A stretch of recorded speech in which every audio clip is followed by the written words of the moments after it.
Hi everyone, I'm actually going to make this video about another topic, something that was actually, I experienced that, something that was experienced quite a number of years ago. I would say about 9 years or more, and although I know that is quite a long time ago and that it hasn't really recurred now that I'm actually living with my family here in Singapore. I think that it actually is very good a very good lesson in learning. I mean, just to save yourself from any kind of narcissistic situation. Okay, I want to actually talk about this in relation to the issue of narcissistic roommates and narcissistic roommates and abusive landlords or landladies. This is actually what I call the situation from hell, because you know that in a real living situation, in most Asian cultures, most people choose to live with their family because of the extremely exorbitant prices of property. And there's nothing wrong. I mean, you have like Asian families where there are 3 or 4 generations living under the same roof, and it's been such that until the person gets married, he or she has spouse, only then do they move out to another property. But even then, sometimes the same situation of their children staying on and living with them until maybe their adult years when they actually eventually get married.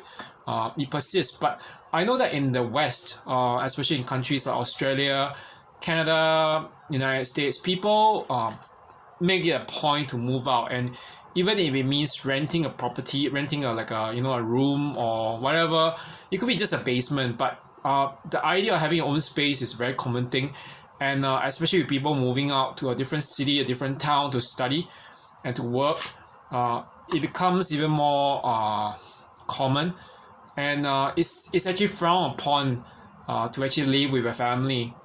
For me, I don't really care because I'm living there only with them now, because I'm not moving out of the country.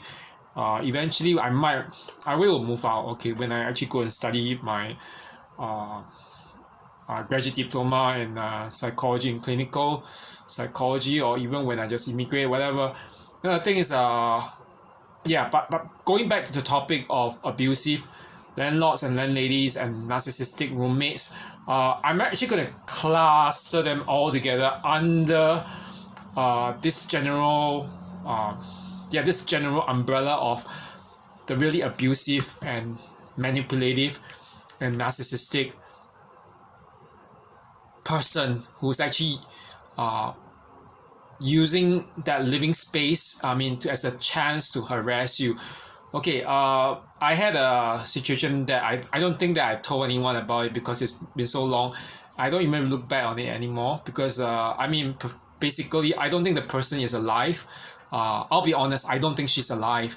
Okay, this was actually during my time doing graduate school in Calgary. That was actually from 2006 till 2010. Yes, when I was doing my PhD there, and in the University of Calgary. Okay, there was this particular landlady in the second property that the second property that I stayed over at and lived. I lived at. That was I didn't like live there for long because eventually I moved out because she was crazy. But there was something about her. Okay. I used to tell I'm not sure whether it's a cultural thing, but she was a Taiwanese immigrant to Canada, and she had been in Canada for more than 20 years or whatever. But basically her children, her son and her daughter they were both born in Canada, so they're both Canadian citizens. The husband had passed away, and for someone who's like a 64 64-year-old or 68-year-old widow from Taiwanese who couldn't really speak much English. She was basically retired in the sense that she was living off what she had from her husband. and I mean after he passed away. And it's like something that, when I moved out of my first uh room on the first property where I was living on, I was expecting a reasonable treatment from a landlord or landlady, because my first one wasn't really good. He had certain rules, and he actually, like, confiscated my security deposit for some stupid reason. But of course, I mean, karma always hits back on them. And the day before I left, the washing machine broke down, and he had to pay like a few hundreds just to, get it back. And it's nothing. I have nothing to do with that. Okay, but that said, the worst thing was that landlady. She had a lot of duplicitous behavior, which reminds me of a female narcissist. Okay, now that I look back on that, because she's actually very manipulative. Yeah, she was very manipulative, because she's on the one hand, yeah, I should have picked up that particular, all these red flags, and kind of like distance myself from her. But sometimes you don't know it until you just know what you know. And that first month, okay, let me just say something about her. She was telling me a story about how she drove one tenant out because he got his friend in, and he went up to the upper level of the floor. I'm assuming it's to actually talk to her, but she said, told me, get out of there. I do not know how much English she knows. She's probably not very good in that. But she was really, really duplicitous. She claimed that I could cook and I could use the kitchen till 10 p.m. And after 10 p.m. onwards, I couldn't do anything. I mean, I can't probably cook, but I could at least use maybe the microwave oven, or go and get some water or whatever, just if I needed to. Because I mean, it's a human need. We all need to eat, we need to drink. I mean, especially water. You need to have water. But the strange thing was, after a few weeks, like, as time went on, she got a bit controlling, and she picked on me cooking all my 4 or 5. I mean, I was cooking, like, I was cooking 3 basic meals, with my my, like, protein in between, and I mean protein powder or whatever. On some occasions I have like 4 meals, but I mean my portions were very sizable for someone who actually works out. And I mean, I'm a guy, I needed to eat. And the one strange thing that she did was to take up my lunchbox, in which I mean, it's just a normal a locket lunchbox, in which I had put my food, which included rice, meat, and some vegetables, and maybe tofu, just to meet my needs. And she was just taking it without my permission and just bringing it, showing to my Colombian housemate, who was actually living in another room. I think it was like a lower floor or somewhere else. And she's just laughing at, oh, he eats so much and whatever. And she claimed that if I was busy working or whatever, then I wouldn't have time to cook, and then I wouldn't be using so much electricity. I mean, you get a cold double standard that you say that you can actually use it, but use whatever facilities, but on the other hand, you keep on trying to stop me from doing that. And after a few, it was just crazy, because I remember that I actually went to LA for about a week or so. And then after that, I went to Vancouver for about another week. I went to LA for a week in November.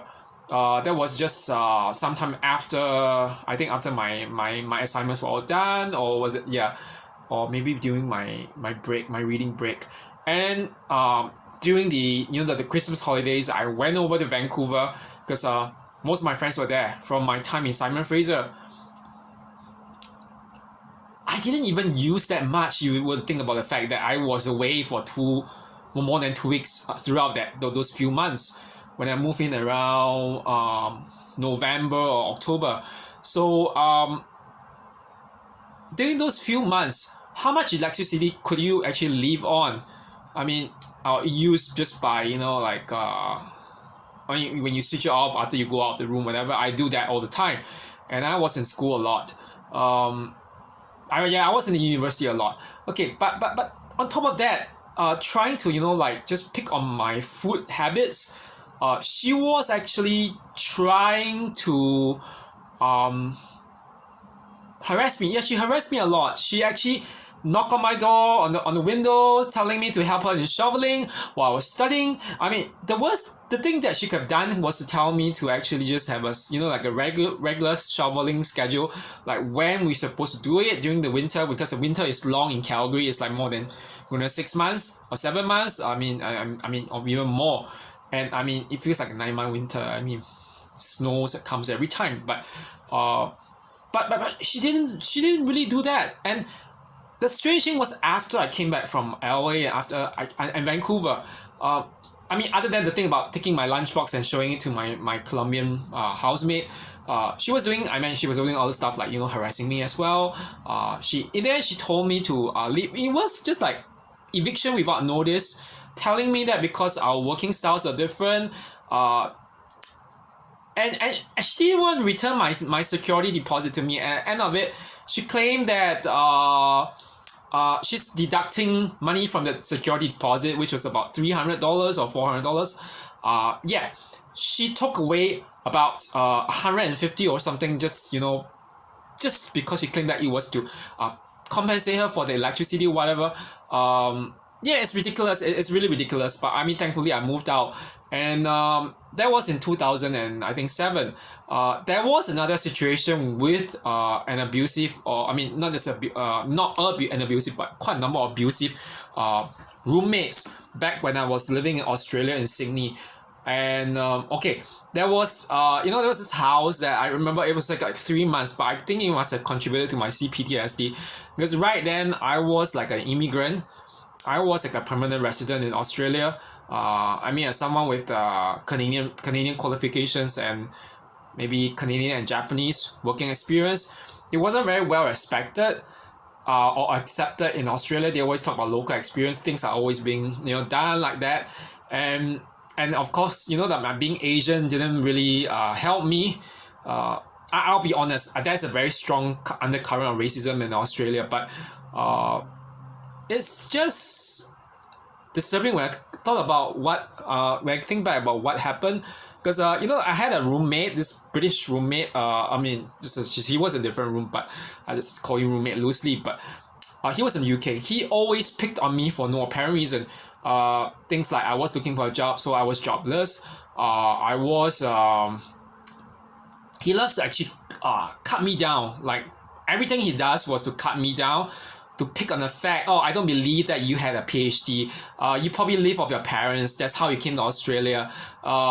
Things like that. And it's like, all these were actually projections, not of me, but of him, because he didn't really graduate from a top university in the UK, in London. It was just an art college, and everything was just directed towards me. And I mean, I'm the person who graduated from like a national university in a provincial university, one of the top few research universities in Canada, with a PhD there. And I mean, I have like work experience in Japan. Well, what's the big deal? I was a university professor before. It seems to be very targeted. Everything he does was just really targeted at me. So there was one situation where he just left the plates, all in the sink and everything, just put up a note and say, "Kevin, these plates are for you to wash." I refuse to do it. I just wrote down one piece of paper and just slide it into his room. Wash your own dishes. Yeah. And there's something that he did that was really disgusting. I mean, this is your own personal preference, whatever, but he always brings back this particular Australian girl who was his so-called his fuck buddy. Yeah, I mean, she was his fuck, but she was like, but they behaved more than just that, because I mean, I could tell that the girl was being used emotionally and sexually by him, because every time they cling around like almost like a couple, but yet at times, I mean, he tells us that she's nothing but someone he's just screwing because he doesn't want a relationship. And I mean, that's fine. That's your own business or whatever. I don't care. But every time he brings her, if we walk past his room, you could hear all that moaning sound, as if he's having. I mean, it's not as if he is having sex with her. And it was a very loud moaning sound. It's like that thrust, that thrusting when you it sounds really disgusting. But that narcissists don't care about reputation. They don't care about respect. And I think that the final so-called nail, or the flourish of his narcissistic behavior happened on one particular night. Oh, fucking Thomas Allen, if you're hearing, go to hell. He was actually, in his, he just came out of the shower. I'm not shower. I think he was just wearing like this towel around his body, and so he was like shirtless. He wasn't wearing anything, nothing, just the towel wrapping. So it was raining, pouring heavily right in the middle of that Aussie spring in sometime in December or late November. And you know what? I was just looking out into the backyard while I was watching television at night. Right across where the neighbors were, I mean, there's a Japanese housewife and her Australian husband. You know that, I mean, they were not looking, but I'm assuming that they were asleep, whatever. But in the backyard, I saw very clearly that he was raising his hands up in the air. The towel had dropped. It was in the rain. He was butt naked. He was doing his thing. It's called like the naked. What would it call? The naked selfie or the naked Wi-Fi thing that they've been doing, and more nowadays, like in years ago in that culture. So that was in 2014. Can you imagine how narcissistic, how disturbingly, self-indulgent that was? Okay, he picked on me non-stop. Every time he keeps on saying, beggars can't be choosers. I'm not a beggar. I can choose what job I want to do, and I will choose what job I want to do. And he says, just saying. And it's ridiculous because he keeps on, I mean, if you don't like me so much, but why do you actually keep on gossiping about when I'm leaving the house or when I'm actually doing that, all things like that. And he wasn't even a permanent resident in Australia. He was actually only on a work visa. Yeah, a student holiday visa, and he was working to sell some package for Anthony Robbins motivational seminars, which obviously he spent all on travel, to Peru, probably do all his naked Wi-Fis and naked selfies again. I don't know where he is right now, because I had an Iranian roommate who actually follows him and added him. Was that dumb ass person, but I mean that roommate is probably still in Australia for what we know. But since he's a student and everything, but the feeling is, these people really don't like you being happy, and I mean, it's not fair. And I told my friends who knew about this, is like, it sounds like a psychopath, the way he was picking on you. And there seemed to be no reason, and there was no reason. He just didn't like me. Maybe I irritated his demons. He's full of that. And but you know what? I'm very, very thankful right now. I have a job or jobs, and I'm making a good living. I mean, it's not the best living. I mean, I'm not rich or whatever, but at least I'm not living in a crazy house. I remember once when I took a picture of the house where I was living in from outside at around 8 something when it was, or 9 something at night. I sent that to a Russian friend whom I met in Korea when we were both students and during summer school. And she looked at the photo and she said, "Oh, Kevin, you realize that this house, the front of it looks like an owl or something. It looks like a creepy haunted house at night." So you know that the bad vibes can be caught by anyone. So and okay, the one thing I wanted to just take away from these two experiences is simply this: living with a narcissist, they can be a roommate, they can be a landlord who's harassing you, or landlady who's harassing you, but the common thread is the same. They do not allow you to have a space that you can call your own, a space that is comfortable, a space that is one where you can just work and study in peace. In that living space in Australia, it wasn't just that freaking Thomas Allen guy. There was another Australian guy by the name of Harvey. Harley Davidson Harvey. Or Harley, his name is Harley, like yes, in Harley Davidson. Goodness, I don't know where he is, right? I don't care. He can come after me if he wants, but I don't think he has YouTube, and he's crazy. He keeps on staring at me like this, like, and it's like as if like, what did I do to you? And it's like and I mean, the gym that I work out at, that was Fitness First then, was just like a few blocks away from the, from that house. So sometimes I bump into Harley, but goodness, Harley is just a man nasty guy. He was like always looking at me like this, and he's like, "Oh, I'm getting big. I'm not." But he doesn't work out his legs. Just a typical thing with Australian guys. I mean, some of them anyway. But he was very mean to me as well. He loved to pick on the fact that I was like an academic, or at least that I was a former academic, and he said once, it's just so ridiculous. He has no sense of it. It's like this whole thing. That day when I was supposed to move out, I actually bunk over on the bed in the living room, and the other roommates, including one Irish guy who was always drunk, they came back, that was in the middle of the night, around, I don't know, it was like 1 or 2 something, and then they got drunk, made a lot of noise, and for 1 hour they were doing all this, and then after that they got knocked out by more alcohol. So I got disturbed. I tried to sleep regardless of that, in the living room, on the couch. On that very day itself, the day after, when I was like, preparing to fly off, this thing about Harley, the guy was like, going up to me, looking at me, and it's like, I'm in my sleep. For crying out loud, why are you looking at me, you fucker? And it's like, I told my friend, one friend was saying, that sounds like a low life guy, but he's a low life guy. He's a carpenter. I mean, maybe you make a good living or whatever, but you have no soul. You are, or maybe you're racist for all you know.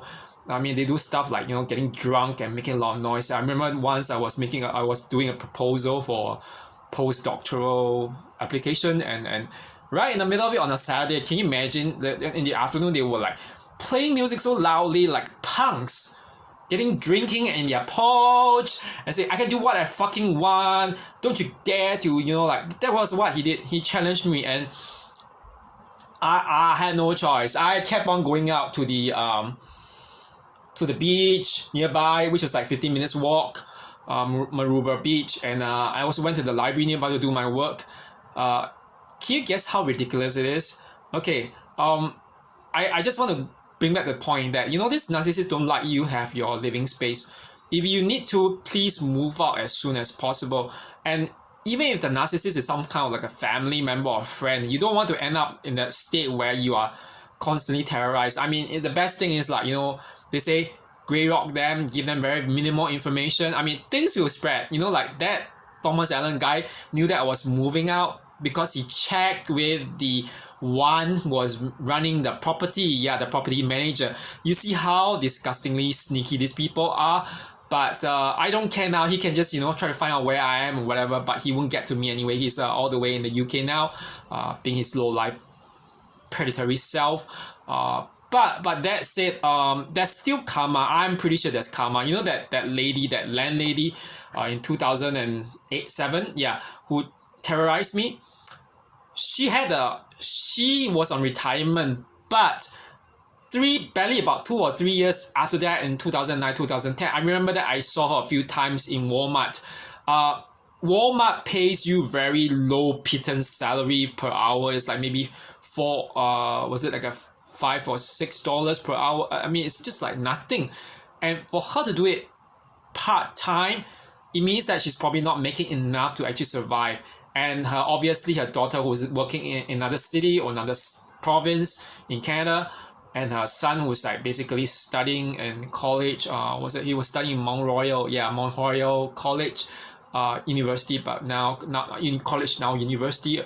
I mean, he wasn't even probably contributing enough for her to actually have to work in Walmart.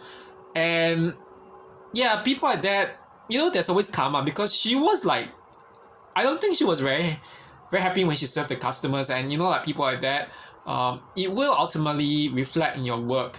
So I just want to actually just put it out to everyone, like, don't ever get into a situation with narcissistic roommates and landlords and landladies. You need to, I know that they will be very happy that you move out. This is the main point. They want to get rid of you.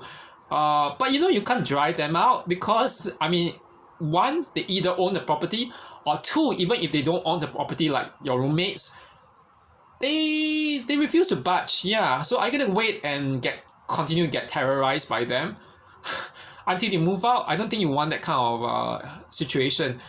So yeah, I hope that is it. So and this is like one of the kind of things I can talk. I mean, I can talk about it in retrospect now, and even if I were to tell a psychologist that you know, she would ask me, do you still feel CPSD? No, PTSD? No, I don't feel it. But I'm actually very, very picky right now about that. And I mean, if someone were to just gaslight me like that, I would just tell the person to bugger off. I mean, yeah, but back then I just felt I need to prove myself. I don't have to prove myself anything. And even just like what my Canadian friend back in Vancouver used to tell me, you know, you just move out. I think, and she said when I came back to Singapore, you're in a better space now. I mean, she said, although you don't really, you didn't really have a chance to, you know, settle down, but you know what, you're in a better space. That's is more important.